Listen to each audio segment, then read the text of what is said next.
Vanguard just dropped a hydrogen bomb on the investment world.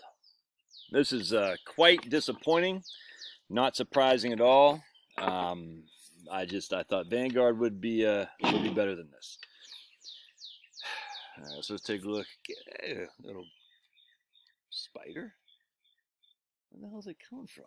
Crazy little spiders trying to bite me, make me become Spider-Man. Spider-Man. I get to kiss Kirsten, whatever that chick's name was, upside down. You know what I'm talking about, from that Spider-Man movie, which I didn't see. I just saw the highlights because I don't like Spider-Man because I like the ladies, if you know what I'm saying. If you like Spider-Man, you don't like the ladies.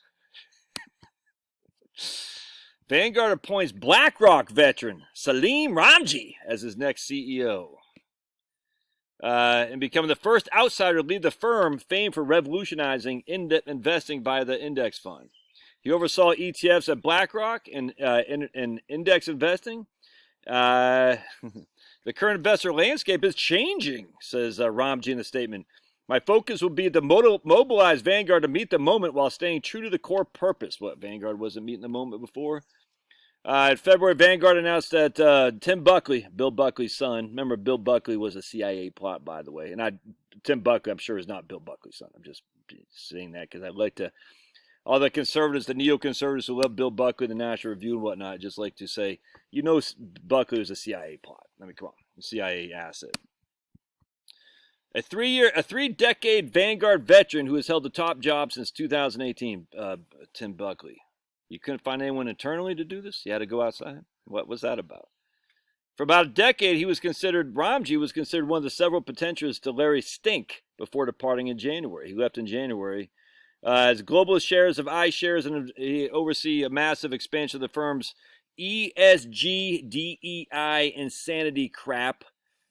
Ed Sweeney says, we congratulate Salim on his accomplishment and thank him for his leadership. BlackRock is proud to have a track record of a firm's alumni, going on to lead multiple investment management companies and financial institutions. Exactly, you are. It's all one big game. It's like the FDA and Big Pharma, CDC and Big Pharma. You work for Big Pharma, now work for the FDA. You work for the FDA, now work for Big Pharma. It's all one big game, one big party. We're not invited. You couldn't find anyone internally at Vanguard? Bogle, who was CEO from Vanguard in 1975 he wasn't CEO from 1995 because I was there when they fired him for being too old. In fact, I got an email from Jonathan Clements on the Wall Street Journal. Do you have any, because I worked at Vanguard, he said, do you have any insight in the Bogle stuff? Because there's a controversy. Bogle is 65. He goes, why are you firing me? He goes, because we have to let go of people, CEOs who are above 65. It's completely age discrimination. And Jonathan Clements, of all people, emailed me. I didn't email him back. So I'm not, you want me to give you inside information? I'm sure some people would. And I remember I told my mom that. She goes, I'm really proud of you. I said, why? She goes, you didn't take the bait. I said, why would I freaking, that's not. Anyway, from his base outside Philly, okay, we know about Vanguard. Let's see. Let's take a look at old Rajim. What's his name here? Salim Ramji. Let's look if we got any info on Salim.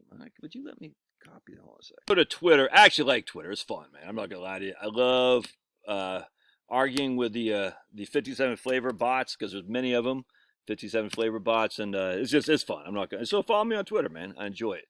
All right. So let's see what we got. Anything on this guy here? There he is, Salim. Speak English. That's German. No one speaks German. All right, so just in. All right, so I don't. Can we look up who is? We have to. I'm not all that familiar with Twitter, by the way, but I do like it. I'm not gonna lie to you. It's kind of fun. Salim right there. No, that's not the same guy. A lot of Salim. All right, I'm not gonna be able to find this guy. All right, so let's go to LinkedIn. On LinkedIn too, I did like this lady right here. She's an Arab who's very anti-Hamas, which I appreciate because I'm anti-Hamas, even though I'm pro-Palestinian people. I'm anti-Hamas. Only drawback, she has her pronouns in there. So LinkedIn has done a very good job of making people have pronouns. That's for sure. I literally don't understand that. A lot of these. Hold on a second. What do we put on here? Of the pro-Hamas people, i.e., the U.S. rich kid wannabe terrorists, are putting their pronouns on. I'm sure Hamas really appreciates that. And they said this was funny on Twitter because I'm arguing with these these 57 flavor people. I said, I'm sure Hamas and the Palestinians really appreciate you. They do. It's actually fun. They're telling me to F off. They're telling me, you suck, you're white genocide. I laugh. It's funny. I enjoy it. I'm not going to lie to you. It's fun to just have fun. All right, so let's see. Is that the guy? Yeah, well, it's got to be the same guy, right? Let's take a look at old Salim. I'm sure he's big on the, that's the same guy. Oh, and McKinsey. What could possibly go wrong? What could possibly go wrong? 10 years ago this month, Larry invited me to join BlackRock, and I initially declined. At the time, I explored an opportunity to lead another small... Okay, whatever. One of the pleasures of being in between jobs is having to do all things... So it was a real joy to spend the afternoon having dinner with this guy at MIT. Let's see here what he says here. Here's Vijay De Silva.